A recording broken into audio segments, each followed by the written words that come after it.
شهر رمضان الذي أنزل فيه القرآن هدى للناس وبينات من الهدى والفرقان.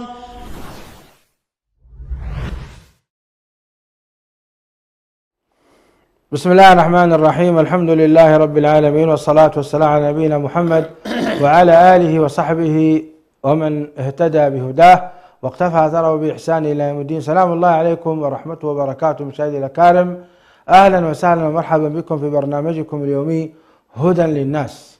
هذا البرنامج ما زلنا نتحدث فيه نحن وإياكم حول الإعجاز العلمي للقرآن الكريم، وتحدثنا عن جزء بسيط في الجانب القرآن العلمي اللفظي والدلالي والبياني، وأيضا مررنا على الإعجاز العلمي التشريعي، وكذلك مررنا على بعض المعلومات عن الإعجاز العلمي للقرآن الكريم.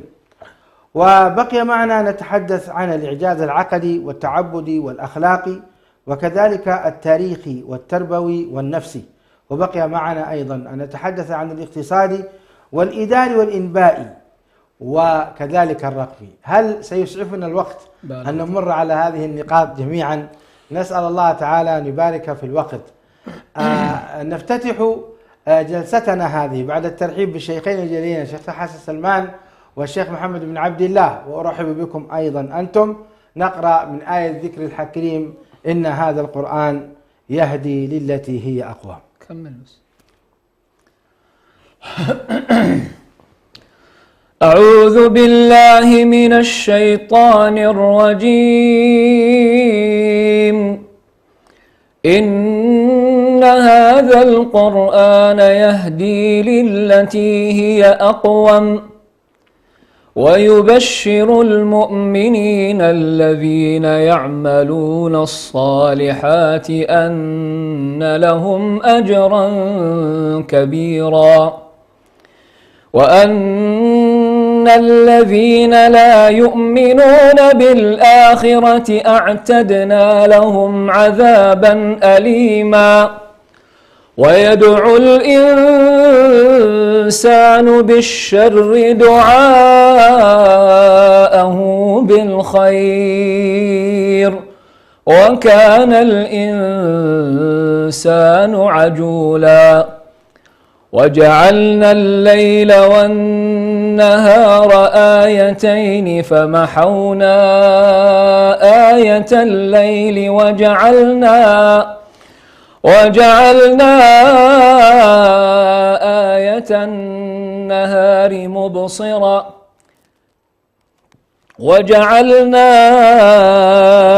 آية النهار مبصرة لتبتغوا فضلا من ربكم ولتعلموا عدد السنين والحساب وكل شيء فصلناه تفصيلا. وكل إنسان ألزمناه طائره في عنقه ونخرج له يوم القيامة كتابا يلقاه منشورا. اقرأ كتابك كفى بنفسك اليوم عليك حسيبا. من اهتدى فإنما يهتدي لنفسه ومن ضل فإنما يضل عليها ولا تزر وازرة وزر أخرى وما كنا معذبين حتى نبعث رسولا. وإذا أردنا أن نهلك قرية أمرنا متر فيها ففسقوا فيها فحق عليها القول فدمرناها تدميرا. وكم أهلكنا من القرون من بعد نوح وكفى بربك بذنوب عباده خبيرا بصيرا. ما شاء الله تبارك الله، ما شاء الله تبارك الله. يا سلام، القرآن الكريم له أثر عظيم. شيخ حسن، استمعنا إلى هذه الآيات العطرة الجميلة الطيبة، ابتداء من قوله تعالى إن هذا القرآن يهدي للتي هي أقوم، ومررنا أيضا بأن من بعض الآيات العلمية التي يعني لتعلموا عدد السنين والحساب أشار الله إليها سبحانه وتعالى. تعليقكم على هذه الآيات؟ الحمد لله رب العالمين، والصلاة والسلام على رسول الله الأمين وعلى آله وصحبه أجمعين. أما بعد،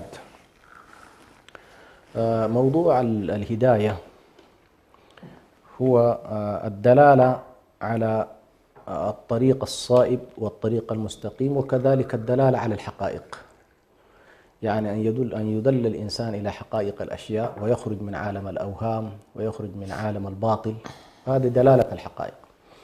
وأن يدخل كذلك في سلوك الطريق المستقيم، هذه كذلك أيضا الهداية إلى الطريق المستقيم. فالله سبحانه وتعالى يقول إن هذا القرآن يهدي للتي هي أقوم، ويهدي للتي هي أقوم في الاتجاهين، لأن الله سبحانه وتعالى بعث رسوله بالهدى ودين الحق.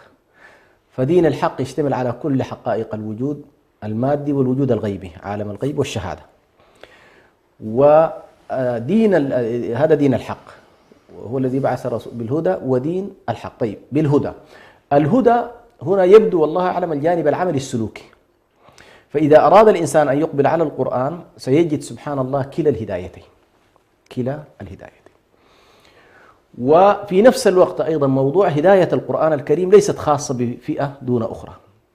فمثلا الله سبحانه وتعالى يثبت بأن القرآن فيه هداية لعموم الناس، كما في قوله تبارك وتعالى شهر رمضان الذي أنزل فيه القرآن هدى للناس، ففيه هدايات لكل الناس، حتى الكافر يقبل عليه فيجد فيه هدايات معينة حتى لو لم يؤمن بالقسم الآخر الذي سأذكره في الحديث.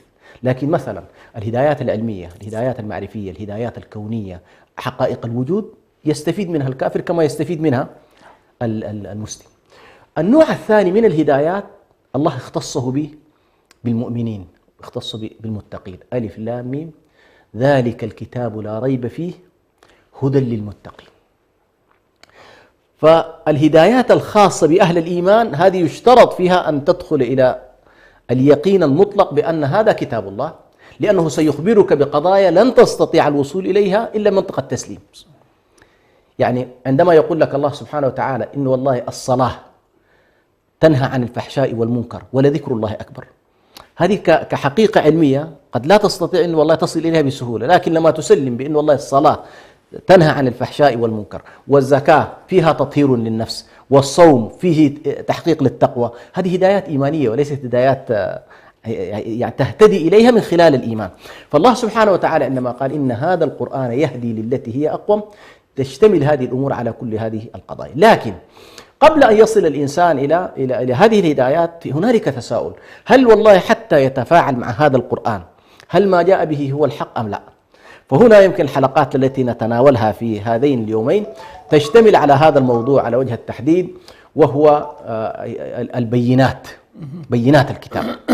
بينات الكتاب، وبينات الكتاب طبعا أهميتها تبرز في أن الإنسان في البداية من حقه أن يتساءل حتى يخرج من دائرة التقليد ويخرج كذلك من دائرة اتباع المكذبين.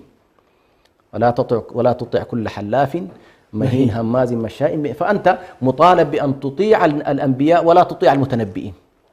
حتى تفرق بين هذا وذاك الله سبحانه وتعالى أعطاك البينات، وقال لك ما من رسول بعثته في التاريخ البشري إلا وهو له بينة من البينات. نحن خلال الأيام الماضية تكلمنا عن عدد من البينات، وذكرنا ما يتعلق بالإنباء التاريخي، وتكلمنا عن الإعجاز التشريعي.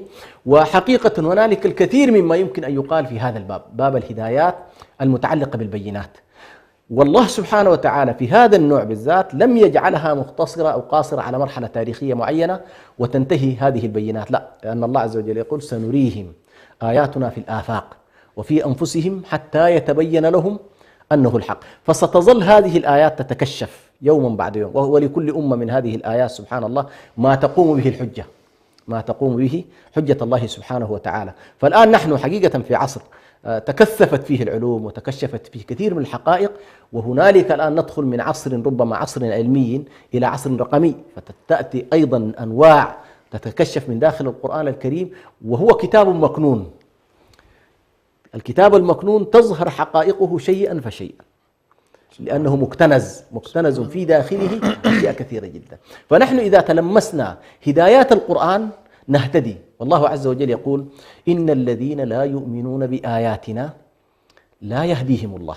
إن الذين لا يؤمنون بآيات لا يهديهم الله. إن الذين لا يؤمنون بآيات الله لا يهديهم. نعم. فلاحظ كيف إنه ربط بين يؤمنون بآيات الله، والله أعلم هنا هي الآيات صحيح مطلقة، فيها آيات الحق وآيات السلوك وفيها آيات البينات، لكن تبدأ بآيات البينات. فالله سبحانه وتعالى آتاك آيات بينة، مثل مثلا ناقة صالح، وآتاك آيات 9 لموسى عليه السلام. فالذين لا يؤمنون بآيات الإعجاز لن يذهبوا بعد ذلك في آيات الإيمان الأخرى. والمؤمنون والذين إذا ذكروا بآيات ربهم نعم لم يخروا عليها صما وعميانا. هذا نعم. حال المؤمنين. هذا المؤمنين. نعم. وبالتالي المؤمن سبحان الله يبدأ ابتداء من آيات البينات، ويدرك بأن ما جاء به هذا الكتاب. ما معنى والفرقان؟ يعني هدى للناس وبينات من الهدى والفرقان، ما المقصود به والفرقان؟ طبعا هنا موضوع الفرقان يعني نلاحظ أنه ورد مع موسى عليه السلام، وورد كذلك مع النبي عليه الصلاة والسلام بهذه اللفظة.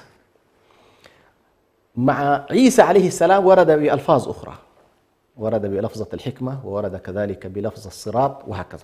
عموما موضوع الفرقان يدور مع الوصايا، يدور مع ما نسميه نحن بمنظومة القيم. منظومة القيم اللي هي: قل تعالوا أتلوا ما حرم ربكم عليكم. ختمت بقوله: وأن هذا صراطي مستقيما فاتبعوه. فتلاحظ يستخدم فيها لفظة الفرقان ولفظة الحكمة ولفظة كذلك الصراط، اهدنا الصراط المستقيم. فيها تبدأ موضوع الفرقان يبدأ بتوحيد الله سبحانه وتعالى وبر الوالدين وترك الفواحش، من الوصايا هذه.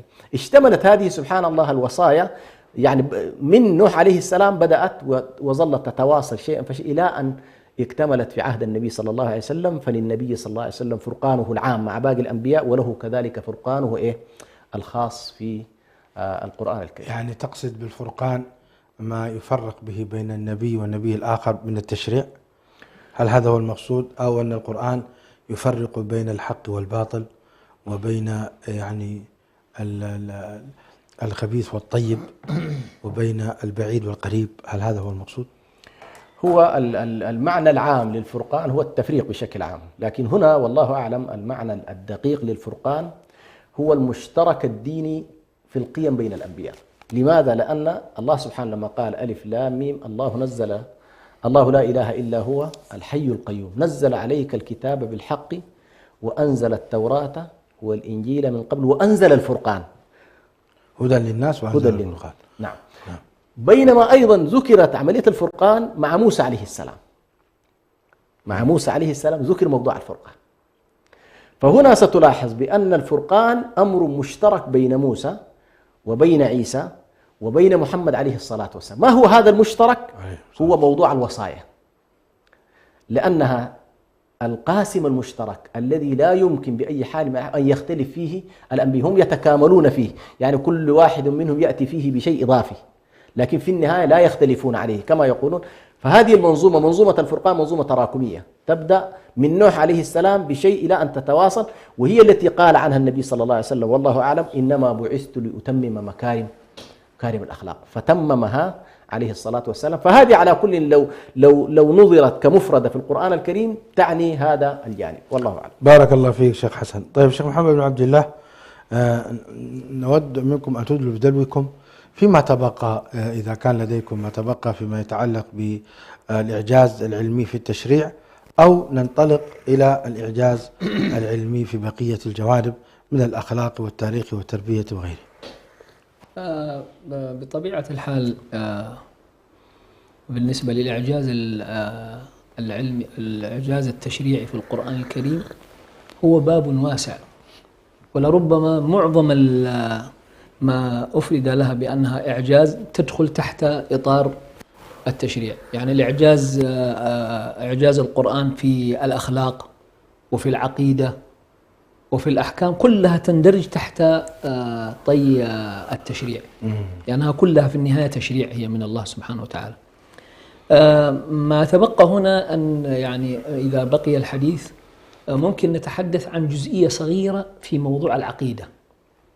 الله جل وعلا يعني لما أراد أن يثبت لكفار قريش البعث والجزاء، حينما أتى ذاك الشقي إلى النبي صلى الله عليه وسلم وأتى بعظم يريد أن يتحدى النبي صلى الله عليه وسلم ليثبت له أن هذا العظم الذي تتحدث عنه هذا هو فتته بيدي ونثرته في الهواء، أيستطيع ربك أن يعيد هذا؟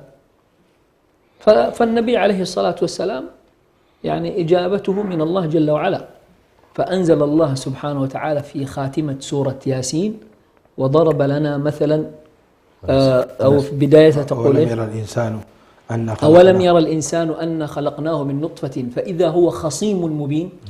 أتى ليخاصم النبي عليه الصلاة والسلام ويحاجه، وضرب لنا مثلا ونسي خلقه. أنت الآن تضرب لنا مثلا بهذا ونسيت كيف كنت وأين كنت، ونسي خلق. قال من يحيي العظام وهي رميم قل يحييها الذي أنشأها أول مرة وهو بكل خلق عليم، ثم استطرد في بقية المخلوقات. فهذا أيضا يعتبر من ضمن الإعجاز القرآني في العقيدة، وهو يندرج تحت التشريع، وهو جزء من هذا. وباب العقيدة باب واسع، بل مبنى القرآن الكريم، معظم القرآن الكريم مبني على إثبات يعني الإلهية، طبعا لأنهم كانوا يؤمنون بالربوبية، فهو مبني على هذا. القاعدة الأولى هي إثبات أن الله جل وعلا هو الإله الحق الذي يستحق العبادة. وبهذا انظر إلى القرآن الكريم من أوله إلى آخره في موضوع إثبات، بالذات ما كان في العهد المكي.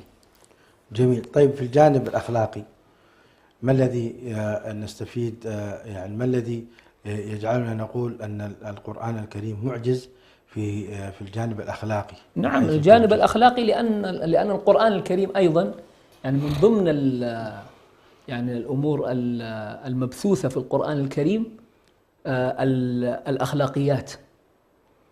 الصدق نموذجا، فالقرآن الكريم ستجد في مواضع كثيرة يدعو إلى الصدق. يعني في قوله تعالى في سورة التوبة يا أيها الذين آمنوا اتقوا الله وكونوا مع الصادقين. جميل. فهذا الآن هو دعوة إلى أن يكون الإنسان المؤمن المسلم أن يكون صادقا، وهي من ضمن الأخلاقيات التي يدعو إليها هذا الدين. والقرآن الكريم أيضا مليء بهذا، إضافة إلى ما هو موجود في سنة رسول الله صلى الله عليه وسلم. يعني مثلا جانب بر الوالدين، العدل، عدم السخرية، العهود، انظر إلى سورة الحجرات. سورة الحجرات بأكملها العلماء يسمونها سورة الآداب. لو نظرت إليها من أولها إلى آخرها تبدأ بالأدب مع الله جل وعلا، ثم مع رسول الله صلى الله عليه وسلم، ثم البشر فيما بينهم، وكلها من بدايتها إلى آخرها تثبت هذه الأمور، فهي داخلة في الآداب والأخلاق. جميل، صحيح. لما ذكرتم من سورة الحجرات فيها آداب عظيمة جدا، إضافة إلى ما ذكر الدكتور العهود والمواثيق، كل هذه هي من ترسية الأخلاق في الإسلام، وهي من الشرائع التي أثبتها القرآن الكريم. أيضا جانب حفظ حقوق الأيتام. نعم، انظر أيضا إلى سورة الوصايا، سبحان الله، الوصايا، الوصايا العشر، سورة الأنعام وسورة الإسراء، ستجد أن هذه يعني آيات مليئة يعني تثبت حقوق بالذات حقوق الضعفاء. وأيضا في سورة النساء حينما يتحدث إن الذين يأكلون أموال اليتامى ظلما إنما يأكلون في بطونهم نارا، كل هذه تثبت حقوق الغير بالذات الضعفاء. كذلك القول إذا قلتم فاعدلوا ولو كان ذا قربى وعهد الله أوفوا ذلكم وصاكم به. جزاكم الله خير شيخ محمد عبد الله، كلام جميل ومؤثر. ننتقل إلى الشيخ حسن. شيخ حسن، حدثنا عن الإعجاز الرقمي في القرآن الكريم. قبل الرقمي كنت داير بس كلمة وجيزة كده عن الإعجاز العلمي إجمالا، حتى يعني يأخذ حظه أو يلتفت إليه على الأقل، لأنه سبحان الله الإعجاز العلمي في الآونة الأخيرة بدأ يتشكل بشكل واسع وشكل كبير. ابتداء في موضوع الإعجاز العلمي ننطلق من أن النبي صلى الله عليه وسلم كان أميا لم يتعلم، لا صلة له بالمكتبات، لا علاقة له بالفلسفة، لم يذهب إلى حضارة الروم ولا حضارة فارس. يجب أن نقر ذلك. لم يرى البحر في حياته ولا ركب البحر يوم من الأيام. هذه كلها معطيات لا بد أن نستصحبها ونحن نتكلم عن إيه؟ عن الإعجاز العلمي. لما يأتي شخص أمي ويقر بأنه والله هذا الذي أتى به ليس من عندي، كل المؤلفين في العالم أو الذين يأتون بنظريات أهم شيء حفظ حقوق الملكية. نعم. إن والله هذا حقي. النبي صلى الله عليه وسلم يقول إنما يوحى إليه. إنما يوحى إليه. فأعظم شيء أتى به الإنسان اللي هو جهده، تأليفه، إبداعه، إنتاجه، البشرية كلها تقوم وتقعد لهذا الكتاب، العرب كلهم يلتفون ويقول لا ما حقي، حق الله. حق الله. هذه نقطة مهمة جدا ونحن نتكلم عن الإعجاز. لما يأتيك هذا الكتاب وفيه من حقائق العلم ما وصلت إليها البشرية بعد 14 قرن من البحوث والمختبرات والاكتشافات وتطور أدوات التكنولوجيا، يأتي شخص مثلا ليتخصص في علم الأجنة، وبعد سنوات من البحث العلمي وبحث وراء بحث وإذا به يخرج بنتيجة ويتلوها على المؤتمر العلمي، فيأتي شيخ من مشايخ الإسلام يقول له والله ده مكتوب عندنا، موجود عندنا. تعبت نفسك قد يعني علم الأجنة ستلاحظ كيف أن النبي مثلا، أديك مثال بسيط جدا. كان الغرب إلى وقت قريب إلى القرن الرابع عشر والخامس عشر يعتقدون بأن الجنين يتشكل من دم الحيض. كانوا يعتقدون ذلك. كماذا؟ ماذا يعتقدون؟ كانوا يعتقدون أن الجنين يتشكل من الدماء الطبيعية اللي هي دماء الحيض للمرأة. بدأها أرسطو. أرسطو كان يقول ما عنده علاقة بماء الرجل، بس المسألة لا علاقة. ثم كانوا يعتقدون بأن الجنين يتشكل تشكلا كاملا، من الوهلة الأولى هو إيه؟ حالة كاملة. انظر سبحان الله النبي صلى الله عليه وسلم، وهنا طبعا النبي صلى الله عليه وسلم يعكس أو يبين ما جاء في القرآن الكريم، ما أجمل في القرآن. ما أجمل في القرآن. مثلا النبي صلى الله عليه وسلم يتحدث عن إنه والله تبقى هنالك نطفة، أو يعبر عن كلمة النطفة، فيخرج الناس من ماء الرجل وماء المرأة إلى نطفة متشكلة من الأمرين معا، ما بين ماء المرأة وماء الرجل تتشكل إيه؟ تشكل نطفة. ثم يخبر النبي صلى الله عليه وسلم إذا مر على هذه النطفة 42 يوم بعث الله لها ملك. هذه المسألة سبحان الله الآن بعد 14 قرن بدأوا الآن في الاكتشافات يقولوا والله التصوير. النبي صلى الله عليه وسلم ذكر هذا الموضوع، يبعث الله له ملك فيصوره، يحدد شكله، يحدد بصره، يحدد سمعه، يحدد جلده، ثم يقول يا رب أذكر هو أو أنثى، ويقضي الله ما يشاء. فالآن سبحان الله هذه الحقيقة التي أدركها العلم بعد سنوات طويلة، أنه فعلا التشكل في الجنين يبدأ بعد 42 يوم. قبلها هو عبارة عن نطفة، يعني عبارة عن علقة، ولا قبل العلقة في شيء؟ نطفة ثم علقة، نطفة ثم علقة ثم مضغة. نعم. هو في هذه المرحلة الآن وصلوا إلى أنه فعلا يبدأ التشكل. ثم يخبر النبي صلى الله عليه وسلم بعد ذلك متى تنفخ فيه الروح. هذه كلها الآن حالة مادية، والروح حالة إيه؟ حالة أخرى، هذه ستأتي يعني.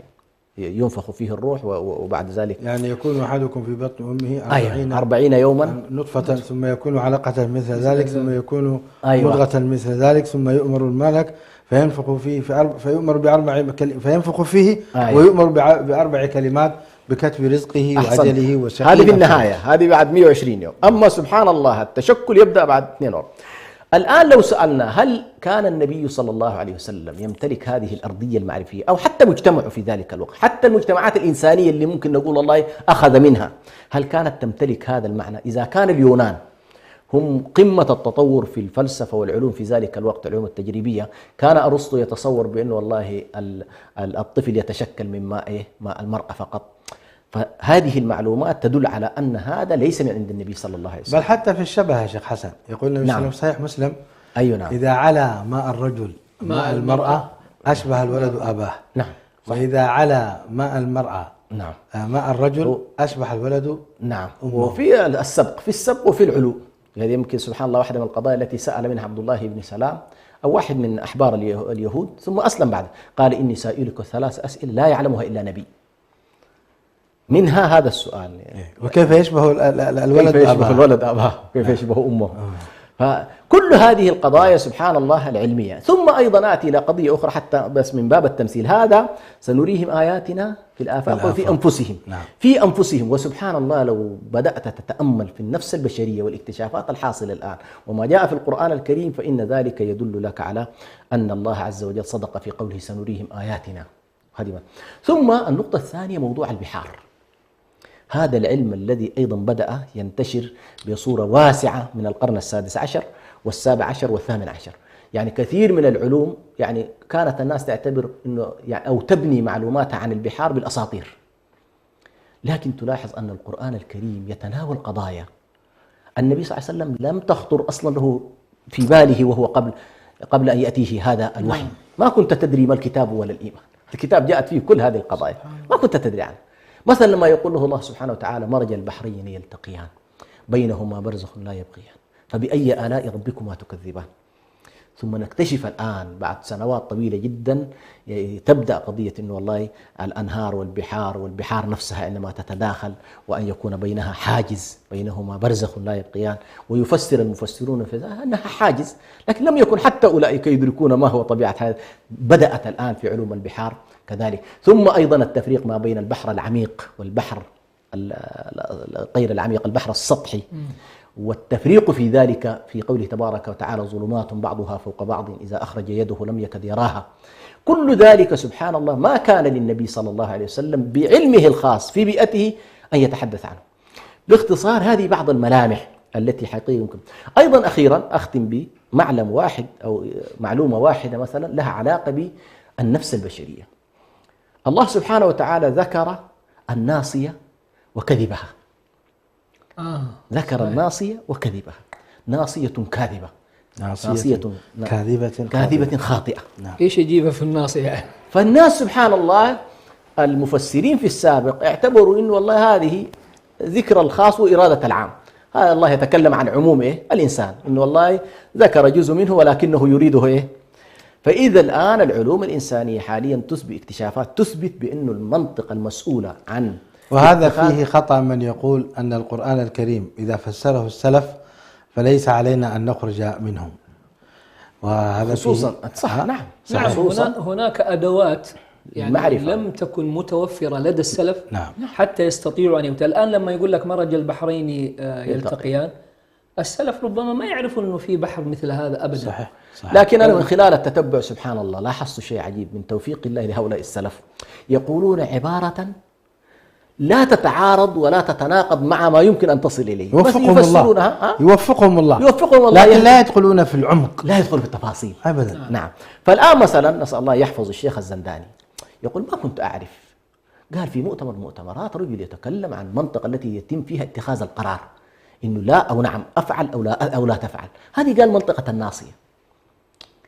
والله عز وجل هذه الناصية يذكرها في أكثر اللي هي في سورة هود مثلا، نربي على صراط مستقيم كل ناس آخذ بناصيتها إن ربي على صراط مستقيم. إيش أخذ بناصيتها؟ ما هي هذه الناصية؟ ثم بعد ذلك يترتب على هذه الناصية إنه والله العذاب يكون أيضا إيه من خلالها. فهذه كلها قضايا سبحان الله فيما يتعلق بالإعجاز العلمي، في قضايا النباتات، في قضايا الجانب النفسي، نفس البشرية. لا أكمل قضية ناصية كاذبة خاطئة. ناصية كاذبة ما قصدته أنها مصدر اتخاذ القرار في الإنسان. يعني المخ هنالك عدة مناطق مسؤولة عن أشياء معينة، في مناطق تمد بالقزاء، يعني تدي التوجيه للقزاء. النقطة اللي تدي التوجيه باتخاذ القرار إنه أنا والله أفعل الشيء الفلاني أو لا أفعله هي ناصية الإنسان. هم يذكر الشيخ الزنداني نعم. تتمة لكلامك نعم. أنهم كيف اكتشفوا هذا الموضوع؟ نعم. اكتشفوا أن رجلا كان يعمل في مجال القطار، نعم. ضربه القطار نعم. في ناصيته، صحيح. وكان ذكيا عاقلا، نعم. فلما فقد الناصية أصبح كالطفل، لا إله إلا الله. نعم. عاد كالطفل ليس له أي قرار في نفسه. فعلموا أن جهاز التحكم بالإنسان يجعله عاقلا، وقالوا هي الناصية. نعم. لا بل يذكر قضية سبحان الله أخطر من كده. الآن يقول في الولايات المتحدة الأمريكية، يقول كبار المجرمين العتاة المجرمين اللي هم أتعبوا الدولة، قال يجرون لهم عملية فقط في الناصية ويسحبوا منهم شيء معين يتحول طفل، يبرمجوهم. سبحان الله. قال يتبرمج. سبحان الله. قضية إنه والله لا يعود حمل وديع وهو شرس جدا من خلال هذه الناصية. أي نعم. فسبحان الله يعني آيات الله سبحانه وتعالى في قضايا العلم يعني شيء واسع جدا. لو أردنا أن من الذي علم؟ الذي أريد أن أقوله نعم. ما من علم يعني بذل فيه العلماء بذلا حثيثا، ما من علم أيا كان، وستجد هذا العلم موجود في كتاب الله. ولكن أنا أعتقد أن هذا ربما تقصير منا نحن كمسلمين، أننا لا نستنبط من كتاب الله عز وجل ما يمكن أن نبهر به العالم وبكل يسر وسهولة. صحيح. هم الآن في خلال 20 أو 30 سنة يكتشفون، ونكتشف أن الذي توصلوا إليه هو بالمختصر المفيد، يعني يأتي بهذا الأمر أمامك بكل اختصار. نسينا الفاصل، مشاهدينا كان الفاصل ثم نعود إليكم. حديث ممتع. شهر رمضان الذي أنزل فيه القرآن هدى للناس وبينات من الهدى والفرقان.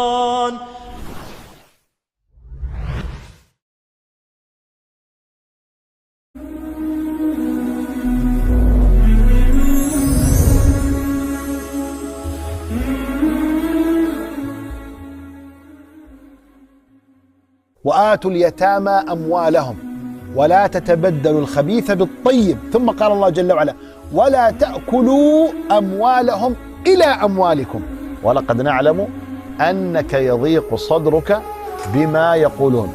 يضيق صدره عليه الصلاة والسلام، وهذا من الإيذاء. في ناس في مسجد رسول الله صلى الله عليه وسلم فجار، يقول البر والفاجر. من الفجار اللي ممكن الله ما شاء الله. شايف عمر بن الخطاب رضي الله عنه وأرضاه رجل ملهم. إيش يعني رجل ملهم؟ دائما توقعاته تكون في مكانها. هذا الرجل الملهم. قال الله جل وعلا أولم يرى الإنسان أنا خلقناه من نطفة فإذا هو خصيم مبين. خصيم مجادل. يجادل من يا إخواني؟ يجادل الله.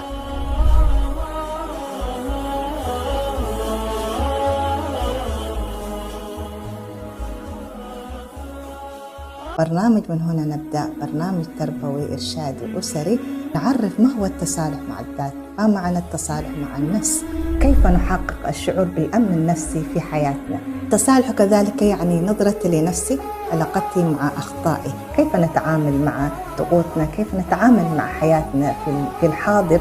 هنالك كذلك مظاهر أخرى للتصالح مع الذات، وهي أن أتصالح مع مظهري بشكل الخارجي، والتصالح مع البيئة الاجتماعية. ما هي حاجتنا إلى الأمن النفسي؟ إلى أي مدى هذا الموضوع مهم؟ ما هو الطريق الصحيح الذي يجب أن نسلكه حتى نتصالح مع ذواتنا؟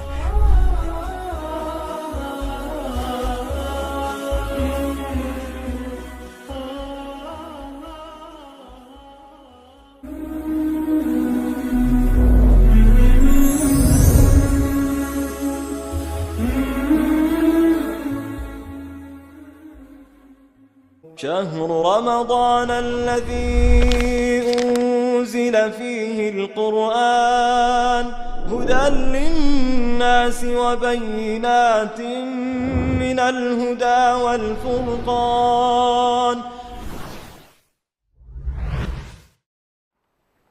مشاهدينا الأكارم، عدنا. شيخ حسن، كنا نتحدث عن الإعجاز العلمي ومقدمة فيه، جزاك الله خيرا. هل عندك من مزيد شيخ محمد؟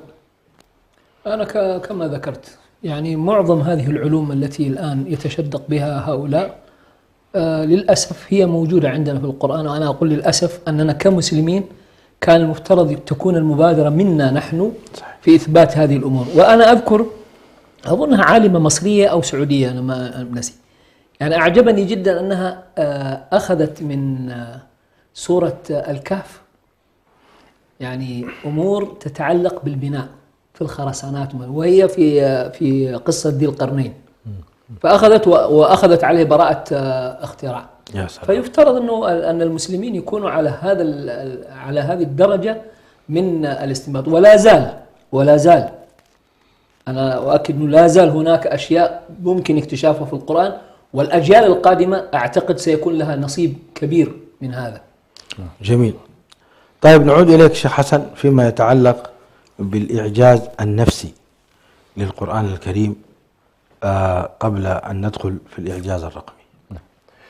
موضوع النفس البشرية سبحان الله، الله عز وجل يقول ألا يعلم من خلق وهو اللطيف الخبير. لو نظرت الآن إلى تناول القرآن الكريم للنفس البشرية، لأنه متعلق بها الفساد والإصلاح، قد أفلح من زكاها وقد خاب عند الساعة. نلاحظ القرآن يشرح هذه النفس البشرية خصائصها، طبيعتها، مكوناتها، تأثيرها على الإنسان، علاج هذه النفس البشرية، أمراضها التي تتعرض لها. هذا قسم كامل يكاد سبحان الله في القرآن الكريم الأوصاف فيه بلا حصر. يعني مثلا لما الله سبحانه وتعالى يقول خلق الإنسان هلوعا إذا مسه الشر جزوعا وإذا مسه الخير منوعا إلا المصلين. انظر كيف هذا التوصيف يديك معلومات عن نفسك. لما يقول خلق الإنسان من عجل، لما يقول خلق الإنسان وكان إنسان ظلوما جهولا. فالله سبحانه وتعالى الذي خلق هذه النفس يعطيك أوصافا. وخلق الإنسان ضعيفا. هذه كلها حديث عن النفس البشرية. لماذا؟ لأنه كما يقول العارفون، يقولون من عرف نفسه عرف ربه. من عرف نفسه بالضعف والهوان والفقر والعجلة والمسكنة عرف الله بالكمال والجلال يا أيها الإنسان والعظم. ما غرك بربك الكريم الذي خلقك فسواك فعدلك في أي صورة ما شاء ركبك كلا بل تكذبون بالدين. فهذه أول مقدمة بسيطة في القسم الأول فيما يتعلق بتناول النفس البشرية. هذا يعني يمكن سبحان الله أن يكون فيه حديث واسع، من ضمنها كيف أن الله سبحانه وتعالى وصف مثلا الوليد بن المغيرة الذي أراد أن يقول له أنت والله أعرف الناس بأشعار العرب، قل لنا في ذرني ومن خلقت وحيدا وجعلت له مالا ممدودا وبنين شهودا ومهدت له تمهيدا ثم يطمع أن أزيد كلا إنه كان لآياتنا إنه فكر وقدر. لاحظ هنا سبحان الله كيف أنه تناول الشخصية بأبعادها المختلفة، نظر، عبس، بسر، فكر، قدر. يعني هذه اللحظة سبحان الله لو أراد لفنان أن يرسمها عن شخصية الوليد شيء فوق لرسمها. نعم، هذا الجانب سبحان الله وصفها لنا وصفا دقيقا. نعم، هذا الجانب تلاحظه. أيضا كيف أن القرآن سبحان الله وهو يصف أحيانا بعض الظواهر، لو قيل لك والله يا أخي أنت هذه الحالة في هذه اللحظة أوصفها. يعني مثلا الذين يحاجون النبي صلى الله عليه وسلم بعدما تبين لهم الحق يجادلون، يصف أحوالهم. في سورة الأحزاب كذلك يصف أحوالهم، يعني عندما يفرون من مواجهة أعداء الله. فالشاهد القرآن الكريم وهو يتناول الظواهر النفس البشرية في أحوالها المختلفة، في لحظات السلم، في لحظات الحرب، في لحظات الخوف، في لحظات العطاء، في لحظات المنع، في لحظات النفاق، في لحظات الكفر. هذا طبعا باب واسع جدا يمكن أن هذا الأطباء النفسيين أظن لديهم دور كبير في أكيد لا بد أن يكون لهم في ذلك. لكن خلينا مع الجزئية الثانية سبحان الله، وهي ربما اللي يبرز فيها الإعجاز في أن هذا القرآن ليس كلام بشر، وهو التأثير الوجداني على النفس. لكن خلينا نكمل أولا. فلا أقسم لا أقسم بالنفس اللوامة. أيوة لا نعم. أقسم هذه طبعا في أنواع النفس لا سبحان الله، نعم. كيف أن القرآن يأتي ليقسم لنا النفس المطمئنة والنفس اللوامة والنفس الأمارة بالسوء. بالضبط. هذه لها خصائص وهذه لها خصائص وهذه لها خصائص. نعم. لاحظ يعني في تلك اللحظة بالله يا إخوان، الآن تكلمنا عن إعجاز علمي، تكلمنا الآن عن إعجاز نفسي، تكلمنا عن إعجاز في التكنولوجيا. معقول النبي صلى الله عليه وسلم كل هذه الآن يمكن لشخص واحد تستغرقه إيه؟ تخصص واحد. صحيح. بس تخصص واحد لو قلنا له والله يا أخي أنت خليك طبيب نفسي، بس ما بالك وعساك تنجح عساك تكمله وتتمه. يا ريت تتمه. فهذه القضية يعني الله سبحانه وتعالى لما يقول لرسوله عليه الصلاة والسلام: ما كنت تدري ما الكتاب ولا الإيمان ولكن جعلناه نورا نهدي به من نشاء وإنك لتهدي. ألم يجدك يتيما نعم. فالشاهد شيخ قرآن هذه الأنفس سبحان الله إجمالا كيف فصلها الله سبحانه. نفس المطمئنة طبيعتها أنها نفس مستقرة، نفس مؤمنة، نفس تواقة إلى الخير، نفس عابدة لله، نفس زكية. حتى في الجانب الخلقي شيخ حسن. نعم. وفي أنفسكم أفلا تبصرون. نعم. في أجسادنا أكثر من 360 مفصل. نعم. هذا خليه في العلم ده في العلمي؟ ده في العلمي لأنه هذا في الجانب العلمي. أنا بتكلم عن نفسي. لما نحن الآن دخلنا المشاعر، دغدغ المشاعر. أيوة المشاعر. نعم. وهنا سبحان الله آتي للقسم الثاني فيما يتعلق بالإعجاز التأثير الوجداني على النفس البشرية. طيب أين ما يدل على أن النفس تحب وتكره وتخاف وترجو؟ هذه المعاني في النفس أيضا في توصيف النفس. مخلوقة. خلق هلوعا. يعني هذا هلوعا خواف. إذا مسه الشر جزوعا الخير منوعا إلا المصلين. وإذا مسه الخير منوعا. نعم. يمسك بخيل. أيوة. معاني نفسية. ولا يهذبه إلا الصلاة، إلا أن يكون مؤمنا يصلي. فهذا كله تلاقي إيش موجود. إلا المصلي. والنفس البشرية سبحان الله مفطورة على الحب، مفطورة على الحب. لكن هل تحب ما يستحق الحب أم أنها تحب شيء فاني وزائل؟ يعني الله سبحانه وسبحان الله في موضوع الحب تحديدا قال في سورة البقرة: نعم والذين آمنوا أشد حبا لله. أثبت نعم. يعني القلب في قضية الحب يحتمل، في قضايا لا يحتمل فيها أن يتواجد حب لله وحب لغيره. نعم. الحب قابل إنك تحب امرأة لكن تحب الله أشد. نعم سبحان الله. الذين آمنوا أشد حبا لله. وهذه من الأشياء اللي تحتاج فعلا يعني وجعل بينكم مودة ورحمة. نعم. واتخذ الله إبراهيم خليلا. أحسنت. فالجزئية اللي حقيقة أقف عندها أخيرا إن شاء الله في موضوع الإعجاز النفسي، تأثير القرآن على الوجدان وعلى النفس البشرية. لأن سبحان الله هذا الإنسان مكون من جزئين إجمالا، يعني هو ممكن يكون أكثر من كده، لكن خلينا مع الجزئين. الجزء المادي اللي هو والله إشباعه بالأكل والشرب والجماع والجنس والأشياء، هذه الجوانب الغريزية. صحيح. لأنه من مادة الطين يشبع من الأرض. هنالك مادة أخرى مثل الحيوان. مثل ولذلك عندما ينحدر من عالم الملكوت إلى عالم الأرض يصبح حيوان. مثله كالحيوان. نعم. بل هم أشد. نعم. لماذا؟ لأنه له ميزة لم يستخدمها. أم تحسب أن أكثرهم يسمعون أو يعقلون إنهم إلا كالأنعام بل هم أضل سبيلا. نعم. لاحظ الآن القسم الآخر، القسم الروحي. الروح ليست من عالم الأرض، إنما من عالم الملكوت، عالم السماوات. هذه الروح تظل عطشانة وجوعة ومتعطشة لشيء من مادتها. ما هو هذا الشيء الذي يشبع الروح؟ هو من عالم الروح. هو القرآن الكريم. منزل الله سبحانه. وكذلك أوحينا إليك روحا من أمرنا. الله. فالروح التي في الإنسان لا تشبع إلا بإيه؟ بالقرآن. وقد تموت سبحان الله، يعني قد تصل مرحلة إلى أن تموت. أو من كان ميتا فأحييناه. ميت بإيش؟ وما كان حي. يعني عمر بن الخطاب كان يأكل ويشرب ويضرب وكان في قمة قوته المادية. صحيح. لكن وصفه القرآن بأنه ميت إلا بالقرآن. هذه المسألة سبحان الله هي التي نلاحظها في تأثير القرآن الكريم على النفس البشرية، ولا يمكن أن يقوم مقام القرآن شيء آخر. ويسألونك عن الروح، أعطينا شيء. ويسألونك عن الروح قل الروح من أمر ربي وما أوتيتم من العلم إلا قليلا. فالروح هنا الله عز وجل قسم الكون إلى عالم الخلق وعالم الأمر، وجعل الروح من عالم الأمر لا من عالم الخلق. لاحظ، ويسألونك عن الروح قل الروح من أمر ربي. ولذلك ابن القيم عليه رحمة الله يقول كل ورود للروح في القرآن الكريم له علاقة بالوحي، له علاقة بالوحي، وله علاقة بجبريل، وهو طبعا معروف نزل به الروح الأمين. نزل به الروح الأمين. عجيب. فتظل قضية الروح متصلة من القرآن الذي أرسل به روح، وفي ليلة القدر أيضا الملائكة والروح كلهم، وكلمته ألقاها إلى مريم وروح وروح منه. نعم، هذه الروح سبحان الله، يعني مريم نفخ فيها جانب مادي وجانب آخر روحي، فالجانب الروحي هو الذي سبحان الله يتفاعل معه القرآن الكريم.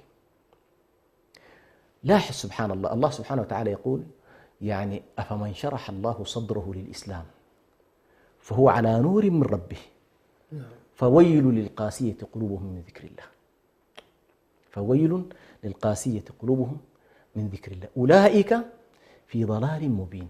الله نزل أحسن الحديث كتابا متشابها مثانية تقشعر منه جلود الذين يخشون ربهم ثم تلين جلودهم وقلوبهم إلى ذكر الله. يعني سبحان الله هذا الانشراح، هذا الانشراح الذي يحصل مع القرآن الكريم، التفاعل.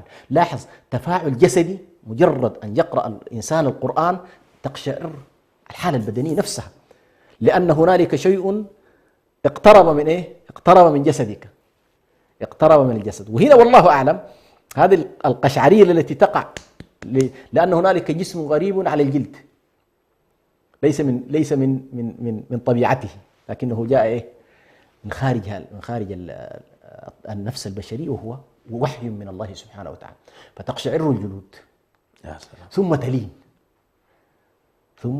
تلين جلودهم وقلوبهم إلى ذكر الله. هذه معنى اللين هنا الخشوع. ألم يأن الذين آمنوا أن تخشع قلوبهم لذكر الله وما نزل من الحق فمن لان قلبه وخشع قلبه يا فوزا له، يعني هو فائز، وهو إن شاء الله من الذين. فعلى كل هذه المسألة سبحان الله قضية النفس البشرية وتأثير القرآن الكريم على هذه النفس. تلاحظ حتى الذين لا يعرفون العربية لما تقرأ لهم القرآن الكريم يؤثر فيه. وصارت الآن طبعا كثير من المستشفيات حتى في بلاد الكفار تعالج بالقرآن الكريم لما ثبت لها من أنه والله هو له تأثير على المستوى النفسي. سبحان الله، يدركون تماما أن هذا القرآن ولا يؤمنون به من ناحية نفسية مؤثر. هم عندهم قضية، هم حالة طبيعية، مجرب إنه والله بالتجربة، ما هو عندهم ما ثبت بالحس والتجربة. طيب بالتجربة ثبت إنه هذا القرآن إذا فتح يؤثر في النفس البشرية، فصاروا يتعاملون مع هذه النفس البشرية من خلال القرآن الكريم وتأثيره عليه. لاحظنا طبعا تأثير القرآن الكريم والاستشفاء به، لاحظنا تأثير القرآن الكريم على مستوى التأثير العقلي في الإنسان، لاحظنا علاج الأمراض المختلفة خاصة أمراض القلوب، هذه سبحان الله لا حصر لها، الحسد والكراهية والبغضاء والشحناء، كل هذه يعالجها القرآن الكريم، وربما غيرها حتى من الأمراض المادية الجسدية، فإن القرآن الكريم ثبت أنه إيه مما يستشفى به. في موضوع الروح والجسد أيضا، يعني مما يصدق ما قاله الدكتور أنه الإنسان حينما يفارق الحياة، حينما يموت سبحان الله الجسد تعود إلى الطبيعة التي خلق منها نعم. تدفن في الأرض، والروح تزال، والروح نعم يعني يأخذها الملك ويصعد بها، سبحان الله. فهذه تعود لمكانها، وهذا يعود إلى هذا لعالم الأرض وذاك لعالم الملكوت لله عز وجل. نعم. سبحان الخلاق العليم. مشاهدينا كان بقي معنا ما تحدثنا عن الإعجاز العلمي في الرقم، وكذلك الإعجاز العلمي فيما يتعلق بالتاريخ، ننقله إن شاء الله إلى حلقة. عموما الرقمي في 115 مرة ذكرت الدنيا، و115 مرة لا أقصد نعم الدنيا ذكرت 115 مرة والآخرة 115 مرة، والشيطان ذكر أعتقد 88 مرة، والملائكة ومشتقاتها 88 مرة. نعم سبحان الله. عجائب. هذه كده هتجيك أشياء لطف إن شاء الله. الحياة والموت والصالحات والسيئات والرسل والناس، فعلا هذه التوافقات شيء عجيب سبحان الله. يعني لو التوافق صار في 3 أو 4 يمكن، لكن في أعداد مهولة في القرآن فيها توافقات عجيبة وغريبة، مما دل أن الله جل وعلا أراد لهذه الأمور أن تكون بهذه الحيثية، وأنها من الإعجاز وليس الصدفة الذي وليست مصادفة وليست من الملح كما أبداً يقول بعض أبداً. مشايخنا يعني، ولا اللطائف. هذه القضية أكبر من الملح واللطائف. هذه تعتبر مقدمة لهذا العلم الإعجازي في كتاب الله عز وجل، وكل ما جاء في كتاب الله ليس من قبيل الصدفة أبدا، بل هو حق مراد به أن تتأمله البشرية كلها. إلى حلقة قادمة نلقاكم إن شاء الله، والسلام عليكم ورحمة الله وبركاته. شهر رمضان الذي أنزل فيه القرآن هدى للناس وبينات من الهدى والفرقان